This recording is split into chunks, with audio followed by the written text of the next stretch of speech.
Okay. Okay. Nice. Okay. Hi, I'm Lizzie Acker. I'm a reporter with the Oregonian, and I'm here with Tyler Kranz. Is that how you say it, Kranz?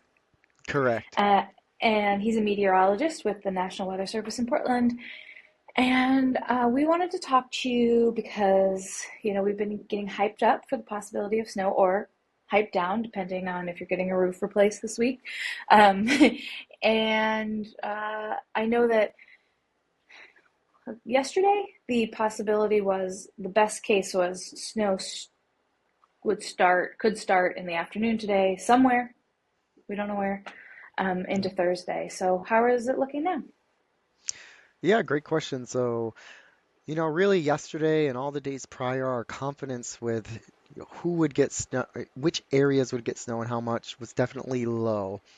Today, Mm-hmm. however, our confidence has increased to moderate levels, so that's a plus. And the confidence for the timing has also increased. So, um, if anyone's going to get snow below, say, 500 feet in elevation, it's Uh-huh. going to probably start pretty late after 8 p.m. today, um, Okay. if not even after 9 p.m. And so that's Okay. good news for the evening commute. Mm-hmm. We're not worried about a messy evening commute for anyone driving on roads that are below about 500 to 1,000 feet in elevation. However, after about 9 p.m., that's when things could get dicier, potentially even below 500 feet. However, it looks like the threat for accumulating snow, I should say, focus on the word accumulating there, Right. um, has now shifted north. So it now looks like southwest Washington, mainly Oh, to the okay. north of Vancouver. So think headed closer towards the Longview Council area and Ridgefield, Washington area. That area could see at least some accumulating snow late this evening through tonight. But when it comes to the Vancouver Metro and down south, all the way down the Willamette Valley towards Salem and then all the way down to Eugene, Springfield, we're looking at mainly rain. But there's a couple of potential exceptions. So, Okay. um, one exception would be areas that receive heavy showers, because overall the precipitation does look to be pretty showery, and Mm-hmm. most of those showers will probably be light to moderate, and so you'll just see mainly rain or rain snow mix at best with pretty much little to no accumulation at all. However, Mm-hmm. there could be localized areas, small geographic areas within the Willamette Valley, and potentially even the Portland Metro that experience heavy showers from time to Mm-hmm. time late this evening and Okay. tonight. If the shower is heavy enough, that could briefly lower the snow levels all the way down to the valley floor, and you could suddenly see a switch over from rain to wet snow, or at least a rain-snow mix. And that Mm-hmm. could potentially result in some areas getting a light, say, dusting of snow to maybe half an inch of slushy snow, a little bit. However, Mm-hmm. the overall impacts with that would be minimal because whatever snow does fall, one will be pretty isolated in coverage most likely, and two would tend to just melt pretty quickly. So Yeah. we're most likely not looking at some big snowstorm or anything like that. That is a bit more of a question mark up north, like I said, up in southwest Washington to the north of Vancouver. We're more concerned in that area. They have higher probabilities for several inches of snow. But when it comes to the probability of like big snow amounts in Portland, you're talking about a 5% chance or less. Okay.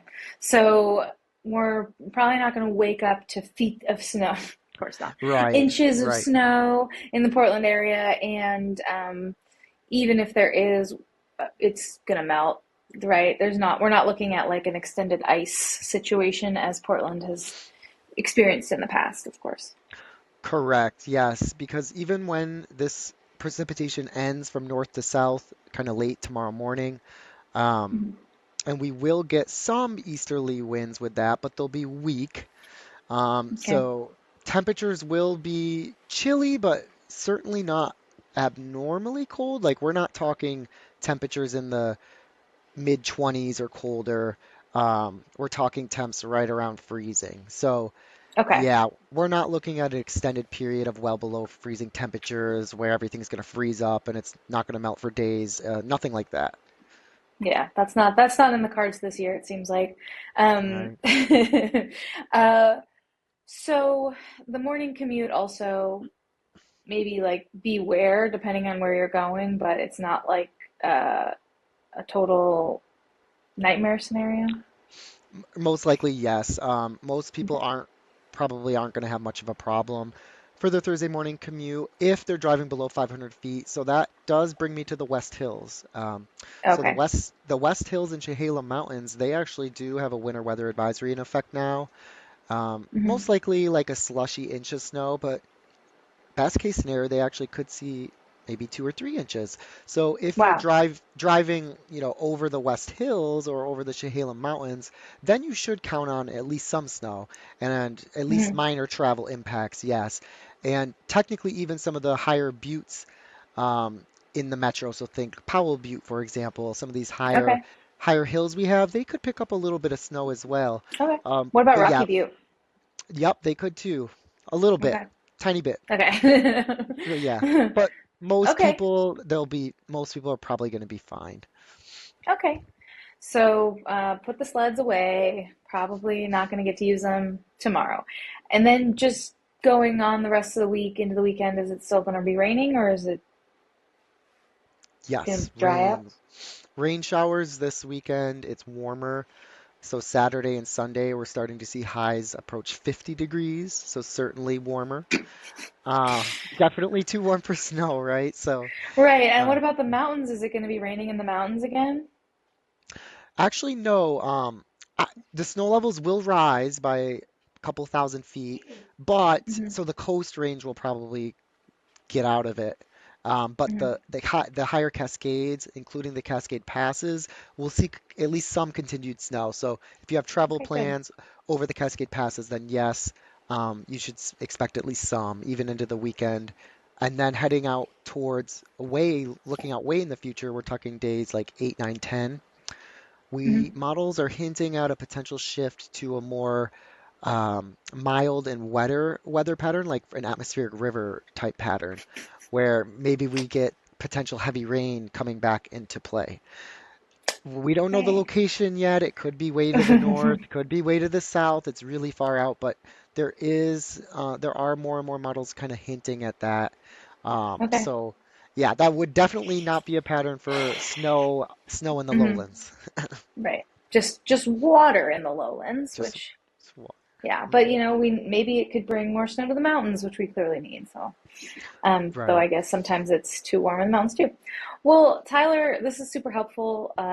Even though you didn't give me the news I wanted to hear, I was expecting it, so I will survive. um, is there anything else you think we should know? The only other thing we've been telling people is because is still some uncertainty, this isn't a slam dunk, super high confidence forecast at this time. So Hmm. there is the potential for changes, right? So monitor the forecast closely, make sure you have a way to receive our watches, warnings, and advisories. Maybe when you wake up before you hit the road, it wouldn't hurt to maybe check weather.gov and kind of see, okay, does my area suddenly have a winter weather advisory out all of a sudden and Hmm. they don't right now. That's not likely to happen, but it is possible. So folks should at least pay attention and not just assume everything's going to be fine. Okay, cool, perfect. Well, thank you so much. I really appreciate it, and we'll talk again soon, I'm sure. Yeah, sounds good. Thanks, Lizzie. Bye.